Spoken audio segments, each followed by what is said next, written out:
and it sort of ended up with both of them getting captured. And that is a story that we kind of tell when you play the game, but you'll pick the story up kind of in the middle, and you can follow everything that happens when you play through. Awesome. Now, when we talk about switching between playing as Batman and Catwoman, how does that actually work? So basically the way it works is that you play through the story, and at set points in the story you flip between the two, but their stories are kind of intertwined. So you'll play bits of Batman and then you'll flash back and play a bit of Catwoman and see how that sort of told it out in what happened with Batman when you saw that. But I mean, I guess the thing to say as well is that it is still Batman's game, you know, like it is very much still Batman, you know, and we know that people want to play Batman, we want to play as Batman, so the best way to describe Catwoman is she's the special guest star, you know, she's there, I would say, in terms of total play time, looking at about 25 plus hours to take down all the supervillains in Arkham City, and probably about 10% of that is Catwoman, to give you a kind of rough ballpark idea. And how many of those hours are dedicated to taking out Ratcatcher? He seems like a tough villain. 20 hours to Ratcatcher. Confirmed here. No. And of course, Batman has one villain that everybody knows and loves, the main villain from Arkham Asylum. Can you talk about the Joker and I guess the condition that he was left in after Arkham Asylum? Yeah, so Joker's back. I mean, I think at the end of the day, we all know when something bad is happening in Gotham, Joker is there somewhere, right? Joker's involved somehow. So Joker's definitely still here. Joker's definitely still about. Joker's definitely still heavily involved. You would have seen at the end of the first game that Joker took the Titan. He's obviously not well, you've seen from the trailers. But how that plays out, that's kind of the story. We don't really want to give too much of that away. But Joker's in there and he's definitely got an angle. He definitely is setting up Arkham City for something that he wants. Gotcha. And that's sort of maybe the tale for all of the villains who own a piece of Arkham, is that they have kind of their own goal, and as Batman is trying to not only kind of free each zone of their control, but then also figure out what is the overall plot, like who's kind of the real person pulling the strings. Is that fair to say? Yeah, I mean, I think that the thing is that some of them are fighting for control of Arkham City, some are trying to turn Arkham City to their advantage, some people are just using Arkham City to do the things they love to do. So it's a really hard situation for Batman to solve for that, because he can't really send people to prison, they're already in prison. So what can he do to solve these situations? You know, what's the story, what's happening behind the scenes? That's kind of what you'll have to unravel as you play through, and that's what we thought was really interesting. So I know that, you know, Batman used detective mode there to figure out the trajectory, figure out where the Joker was shooting from, but I was hoping that maybe we could actually get up on the rooftops and actually get a kind of full view of Arkham City and maybe show people something with the Riddler.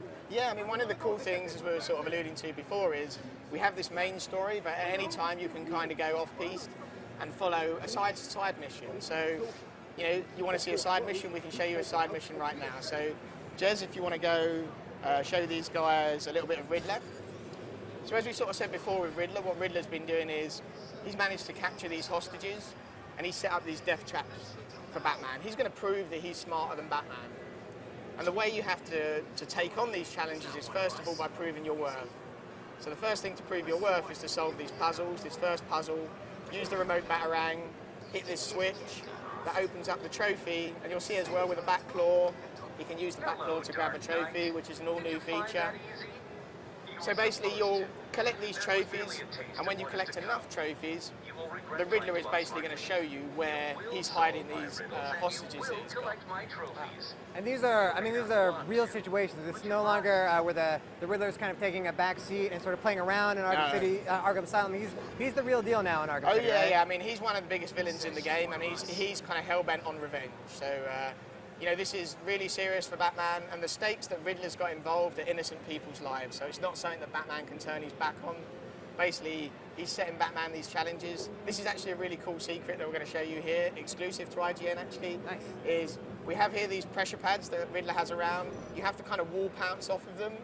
So as you can see, Jez, you have to hit 3 in sequence, drop onto the last one, you just got it, and then pick up the trophy, actually beat out these guys who didn't even see Batman dropping behind them.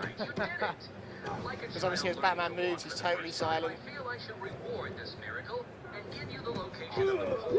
And we should mention that while you see Batman kind of going around the city, that all that stuff you see, that is the game, right? This is this is not set dressing. This is no, this is the game. I mean, this is one of the things we're so excited to bring you guys, is that, you know, we're actually, what you're getting to play is everything you can do. You know, you can explore everywhere. Great double takedown there. You can explore everywhere. You can do anything in the city. So, you know, that's why we were so excited to come to E3, to give people a chance to actually play the game for themselves, because we're really proud of, you know, actually getting to play the game. You know, like, you know, I know we've been showing some hands-off demos. It's one thing to see the hands-off demos, but, you know, games are all about gameplay. And, you know, we're a real gameplay studio. So we're really proud to come here and give people a chance to kind of play the game for the first time. Cool, and maybe since we're seeing Batman kind of use his glide, can you talk a little bit about the ways that Batman gets around the city? Oh yeah, so you're seeing this great grapple boost and gliding around Jez is doing, rolling across the rooftops. He can basically flow and combine all those moves together, which is like a really great feature. And basically that allows him, you can actually, when you get really skilled at this, to move across the whole of Arkham City without even touching the ground.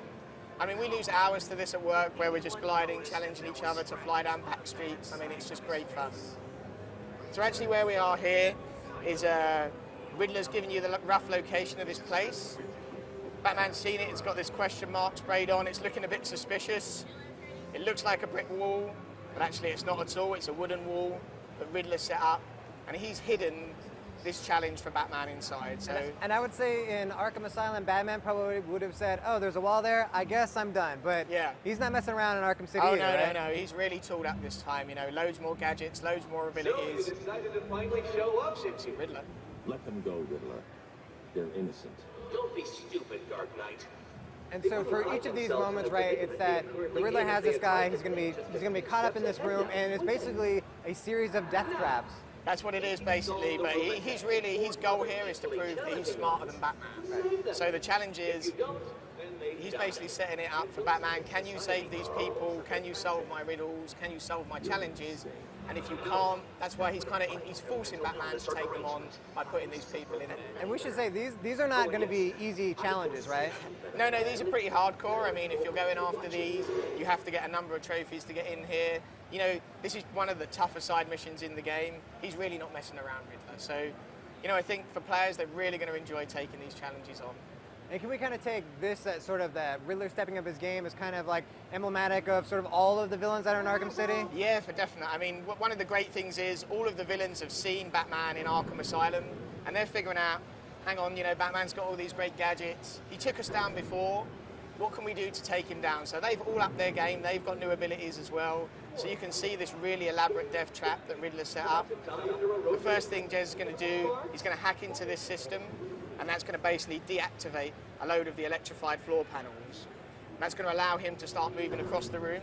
But as he moves across the room, you'll see that this big spinning blade is moving there as well. He needs to be really careful that he doesn't get crushed by this thing as well. So this is a really challenging room. But of course, at the same time, he's got a timer that's sort of pushing him forward as well. Yeah. And then up there, you'll see there's a Batarang switch. So he's going to use the Batarang, hit this switch, boom, create a new path to get across there.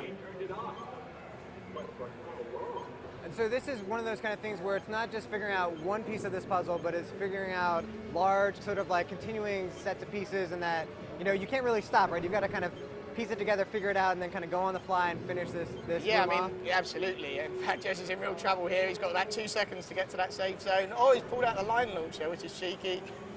And he's going to use the new double line launcher. So he's flipping in midair and line launching again, which is a great new feature. Great way to get around. Again, you can use that anywhere in the environment.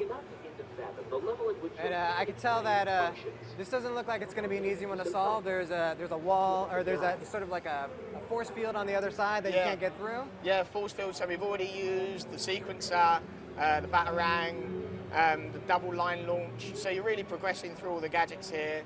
He's got a wall, go to detective mode, and he can see through. There's a switch behind that wall. So, Jez,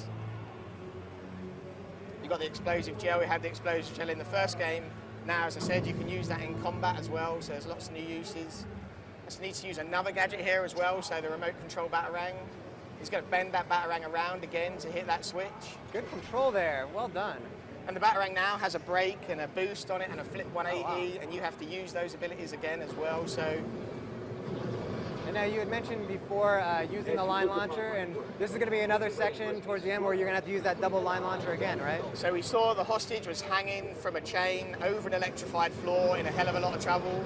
So how can Batman possibly save him? He's going to fire the line launcher, he's going to come back and do it. It's a tricky move. You really don't want to risk this and get this wrong. You fly the line launcher, you hold the left trigger, the game goes into slow motion. You line up your target, boom, line launcher again, guard panics, gets grabbed in midair, and boom, you rescue him. So there it goes. Batman, in fact, smarter than the Riddler. It's proven in Arkham City. That is a fact, I can guarantee that. Thank you so much. Well, that has been a very lengthy look at Batman Arkham City.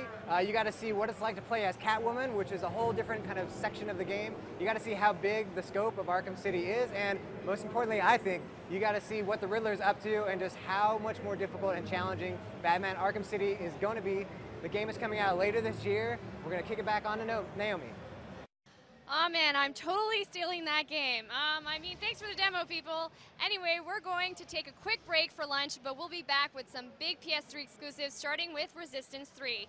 And remember, if you want to keep up to date with all of IGN's video content, be sure to subscribe to our YouTube channel, youtube.com/IGN. I'll see you guys soon.